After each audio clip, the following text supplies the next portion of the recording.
So you can see that it has a reaction with the actual pigment in it.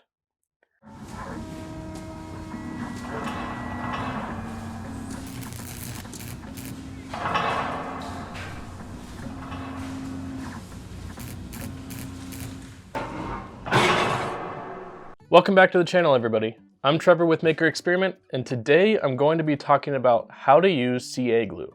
So the reason I'm making this video is the first time that I saw CA glue being used, there wasn't a lot of instruction from the person using it as to how to even start with it or what they were doing. And for some reason, to me, it was just intimidating. And I wanted to break it down in the way that I learned to hopefully make it less intimidating for others.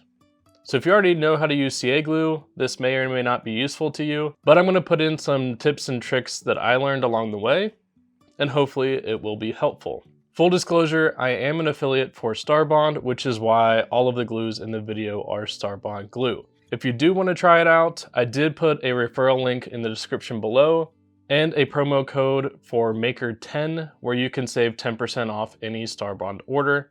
No pressure. I just wanted to make it available for anyone that may want to try it out and get a discount while they do it. So first up, I want to show you the different formulas that I'm going to be talking about.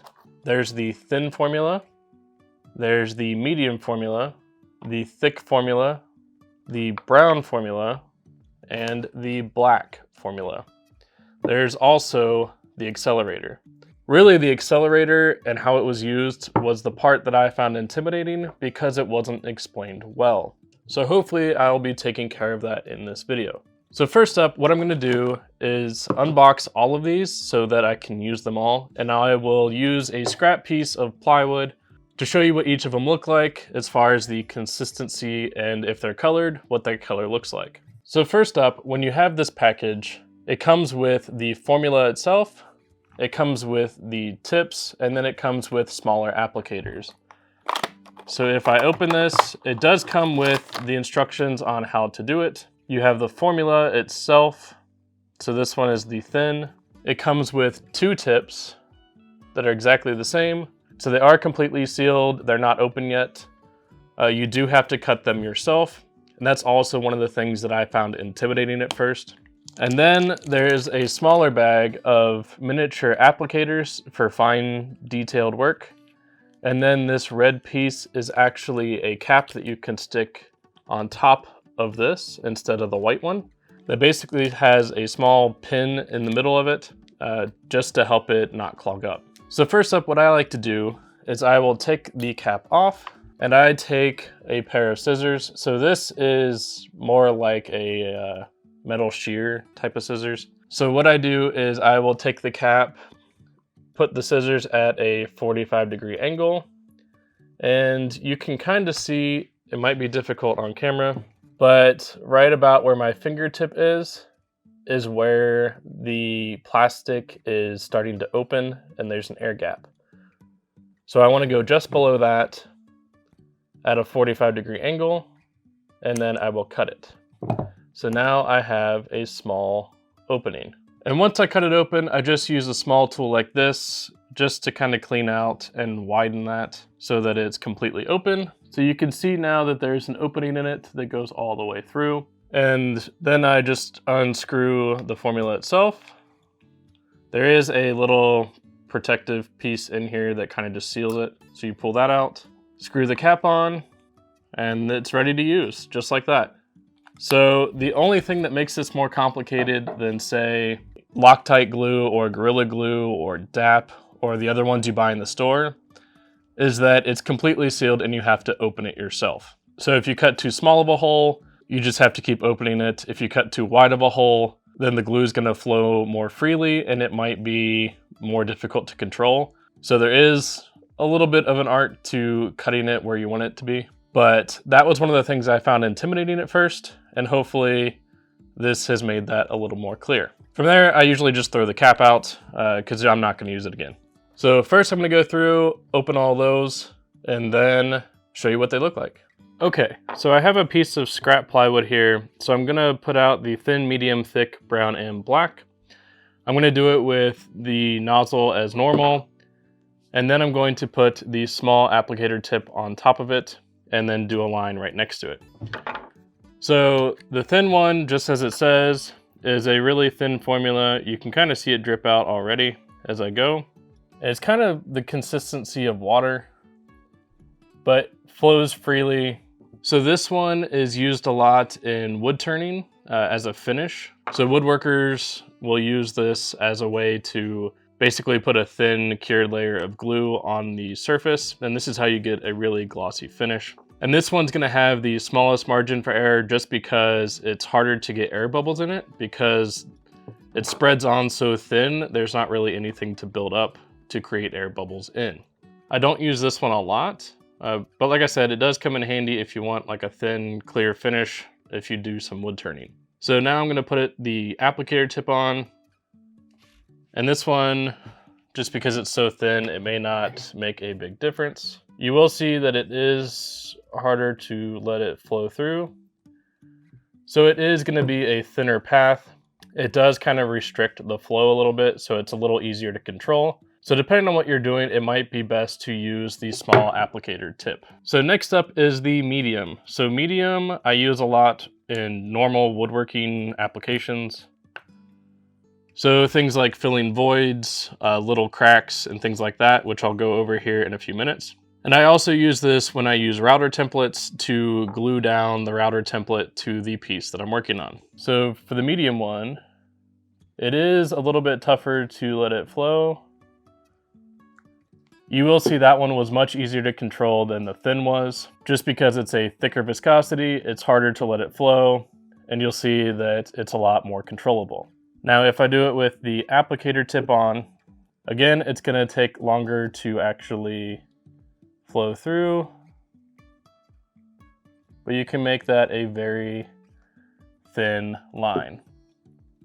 I find these applicator tips to be best when I'm working with small detailed items and small pieces for signs that I glue together, because it helps me control the flow a lot better.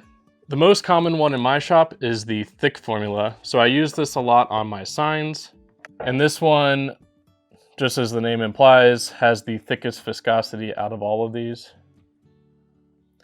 But it's really easy to control the flow. It is gonna be a little thicker at the end of this, but it's not too much thicker than the medium one. And then if you use the applicator tip on this one, again, it's gonna be harder to flow,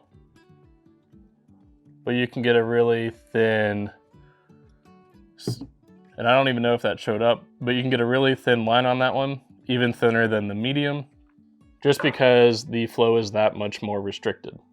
Then we come to the colored ones. So they make the brown and the black. So first up for the brown, you will see it looks kind of like coffee, maybe, with the applicator tip. Again, it's gonna go on slow and a little more fine detail. So this is a medium brown formula. So it is the same medium viscosity, just in a brown color. And then finally, I have a black one. So here, black is pretty much just as it implies. It's like a jet black color. And then if I put the applicator tip on, and you can see I've used this one before because there's CA glue built up on the edge. But then with the applicator tip, again, it's gonna be harder to let it flow, but you can get a really thin line however you need to. So this one is actually a medium thick formula. So it's kind of basically in between the medium and thick versions. So that's an overview of what they look like and the different kind of flow rates. I would say more often than not, the medium is a good go-to if you only want to try out one, because it's good for pretty much every project you're going to have in the garage. I will say thin is more if you're doing wood turning or things like that.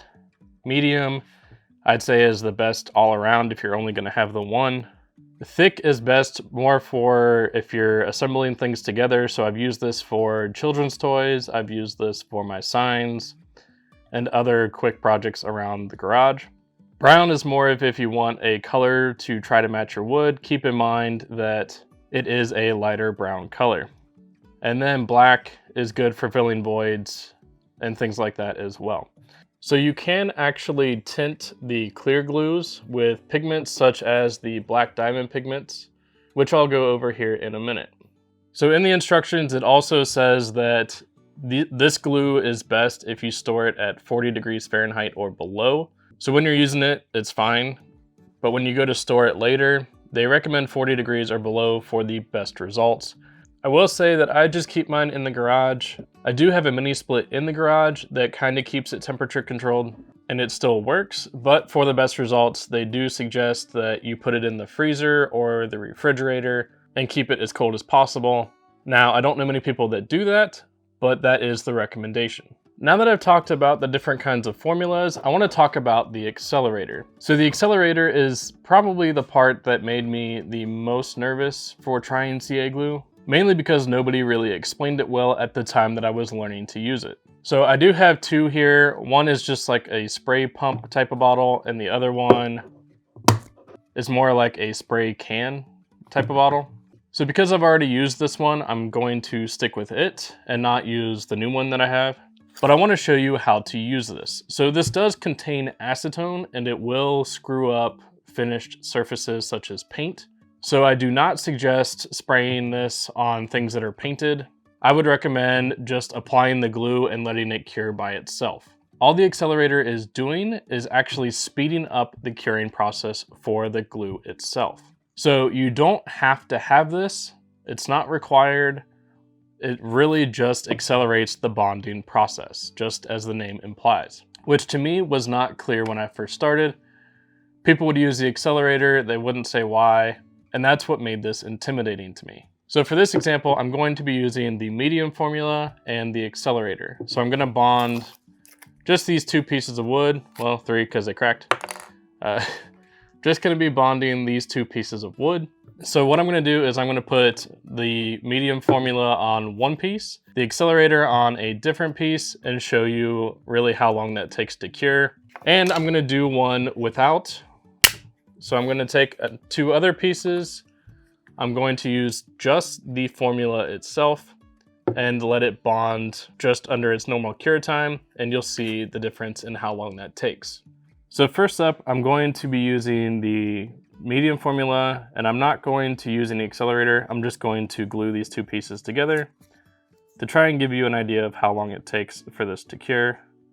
So I'm going to put some glue on one piece, just stick the other piece to it, hold it still for, I don't know, maybe 20-30 seconds. So anytime I move this, so really for it to bond properly, you want to hold it still, and actually you can see that it's already cured. So the cure time for some of these formulas is not very long, which means you don't necessarily need to use an accelerator in the first place. And this one, like, I can't even get this apart anymore. So this one was really fast. I didn't even need an accelerator, really. Okay, so for this one, I'm going to put the CA glue on one side and the accelerator on the other. The reason I'm wearing a glove is I just don't want to get glue on myself. So I'm going to put a little bit of glue. This one I'm going to spray the accelerator. Then I'm just going to stick them together, hold it for a couple of seconds, and then, yep, it's already cured. So even though it is a fast cure time in general, this is like almost an immediate bond. So if you're gluing together like children's toys or things like that, or you're trying to fill voids, it can come in handy for curing layers at a time really quickly. Okay, and now with the accelerator, what I want to do is take a piece that I have painted. So it might be hard to see, but it does have a nice, clean, glossy finish to it. The color choice may not have been the best. This is one I had laying around, so it might be difficult to see. But I am going to spray the accelerator directly onto this. Again, this has acetone, so it can mess up your finishes. So if I spray this on and let it dry, you will see, and it might be difficult to see on camera, but you will see that the surface finish near where I sprayed is starting to degrade, basically. The reason I point this out is if you use painted backers and you're gluing pieces to it, I would just try to avoid having accelerator when you're doing it. You just don't want to spend a bunch of time painting and then have it be messed up by the acetone inside of the accelerator. Okay, now that I have talked about the glue and the accelerator, I want to actually go through a few different applications for how I use this in the shop. So first up, I'm going to enter some clips here from my previous video where I used the CA glue to secure a router template to my workpiece. So what I typically do for that is I use painter's tape on both the workpiece side and the template side. I make sure that anywhere I'm going to put glue will have painter's tape on it. This is so that I can pull these pieces apart later and neither one is screwed up on the surface. And again, because the CA glue is a pretty permanent bond, if I just did piece to piece, those two pieces won't separate. So trying to use it as a router template wouldn't work without the painter's tape that I'm applying here. So once I have the painter's tape applied to both sides, I put medium CA glue on the painter's tape all the way around, and then I spray the other piece with accelerator and then bond them together. The reason I use accelerator in this case is I want it to stick pretty quickly so that I can go to the router and start using it right away. For woodworkers, this is a pretty common use for CA glue in the shop. Another good use for CA glue is to fill in knots. So in this case, I have a piece of walnut here that I had in the scrap bin that has a pretty big knot in it. So what I want to do is go through and fill it with some black CA glue and show you how to do that. So for this, I'm going to be using the medium black CA glue, and then I'm going to be using the accelerator. So to fill in knots like this, what you need to do is put in really thin layers at a time. So get on in there, put just a little bit, and then once that's in there, spray it with some accelerator and let that cure. A good way to test that it's cured is, for one, make sure that this surface is dry, and then take a tool such as this that has a little point on the end. And once you think it's cured, go ahead and tap the surface.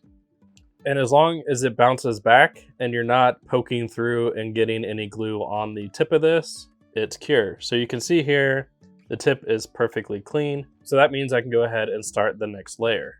So I'm gonna go ahead and put a little bit more. Again, make sure you're using thin layers. If you make it too thick when you're doing this, it's not gonna cure underneath. And you're basically gonna have a lot of air pockets and uncured glue underneath of it. So when you go to sand it or try to finish it, chances are this knot is not going to be filled anymore and any CA glue you put in here will pull right out. Okay, so this one is also cured, so nothing on the needle point. So I'm just going to go ahead and finish filling this up. I'm going to put one more thin layer. It looks like it was deeper than I thought. I do see a lot of people using this as well for filling voids in cutting boards after glue ups and things like that. And I'll show you an example here in a second once this is cured of a cutting board that I've done that on. And then once that's cured, you can go ahead and sand it down. So overall, now it's filled all the way to the top.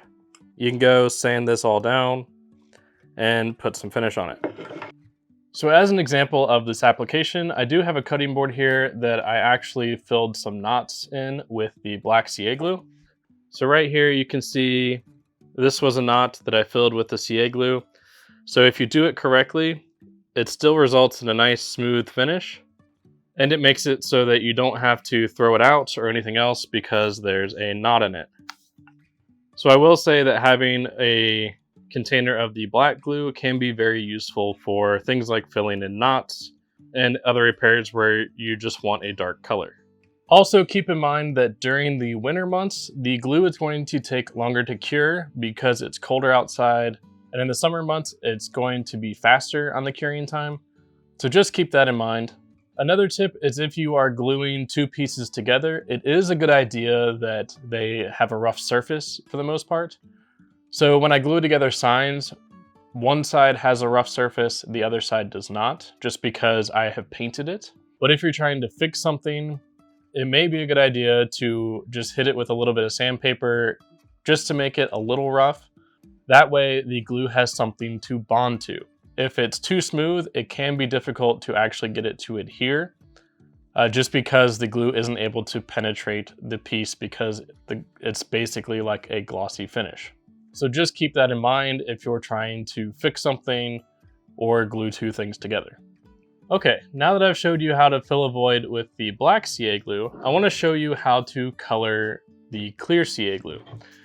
I didn't have another scrap piece with a void in it, so I actually just drilled a Forstner bit into this piece of maple, and I'm going to show you how to color that in.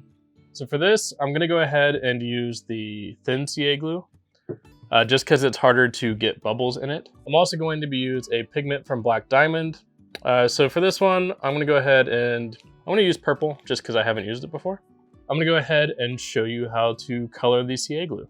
All right, so for this, I have the purple pigment, the thin CA glue, and then just a piece of wood to help get the pigment out of the container. So the first tip is do not put the pigment inside of the glue bottle.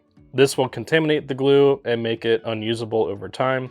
You can put glue and pigment onto a scrap piece and mix it together and then apply it, or you can use the method that I'm going to use here. So what I'm going to do is put some pigment into the void, and then I'm going to put CA glue over top of it. So it's basically going to be colored underneath of the surface with CA glue on top of it. I'm going to go ahead and take some of this pigment and put it into that void, and just kind of spread it around and make sure it gets over the whole thing. So here, I just want to make sure that I fill it in completely, make sure there's pigment all over it. So tapping it down like this will help smooth it out so it's nice and even all the way around. Then I'm going to take some of the thin CA glue and just put it over top of it and let it cure.